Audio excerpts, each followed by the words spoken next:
In election 2024 news, former President Trump revealing his shortlist for vice president candidates last night, and Governor Noem did make that cut.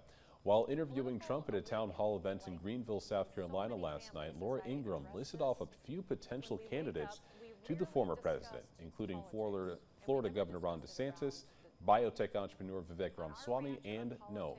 Trump acknowledging that those candidates were solid contenders on his list, but he did not provide a timeline for when he will announce his pick for VP.